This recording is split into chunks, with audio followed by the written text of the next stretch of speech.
السلام عليكم، إزيكم عاملين إيه؟ إن شاء الله تكونوا بخير وبصحة جيدة وكل سنة وأنتم طيبين. النهارده إن شاء الله هنعمل الزبادي بفكرة كويسة جدًا، هنعمل جهاز الزبادي.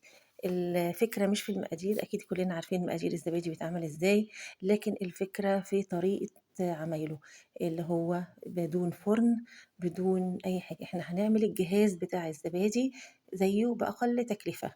والفكرة دي عايزة أقول لكم هي فكرة حماتي الله يرحمها، يمكن من 50 سنة وهي بتستخدمها.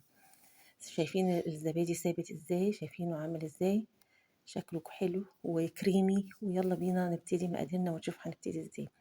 أول حاجة هنجيب لتر اللبانة بتاعتنا وهنحط فيها لتر من الحليب المبستر. طبعا تقدري تعمليه بالحليب الطازة. تمام، بالشكل ده.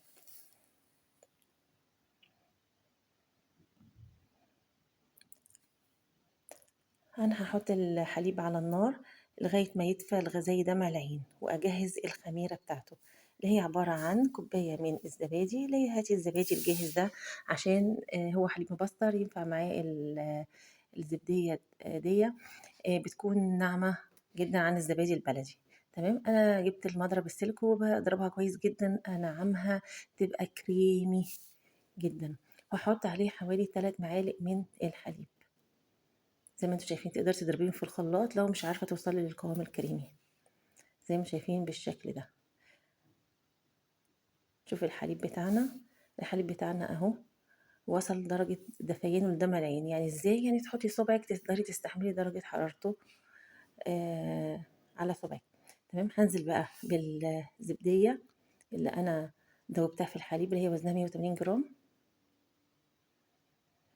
ونقلبه كويس جدا. الحليب بسيط جدا مفيهوش اي حاجة، كلنا طبعا عارفين المقادير دي.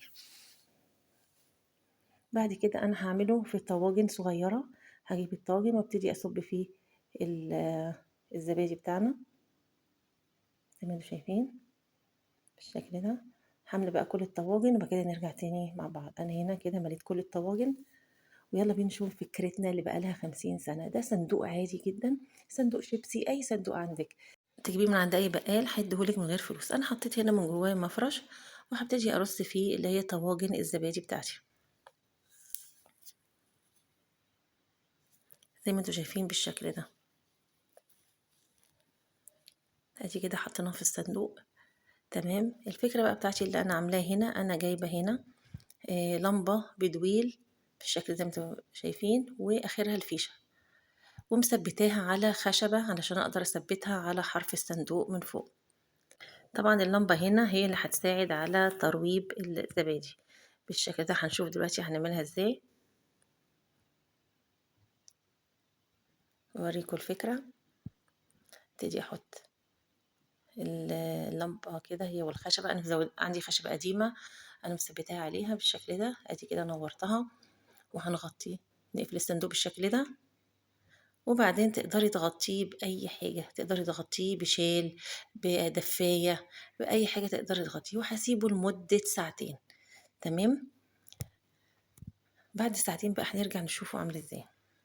انا سبته لمدة ساعتين وشلت الفيشة بتاعت اللمبة وسبته ساعة كمان وانا شايلة الفيشة وسايباها في الصندوق.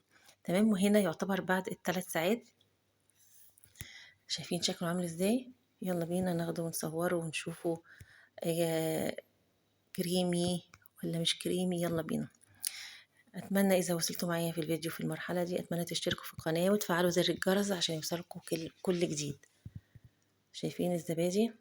شايفين درجة ثباته؟ ما خدش وقت وفي نفس الوقت طلع لنا زبادي ممتاز، قوامه ثابت.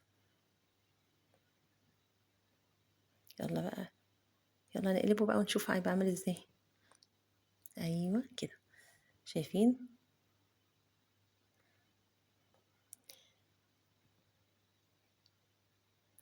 وفري بقى بدون فرن، بدون اي جهاز، بدون اي حاجة. الفكرة دي كويسة جدا وهتوفر عليكي وقت.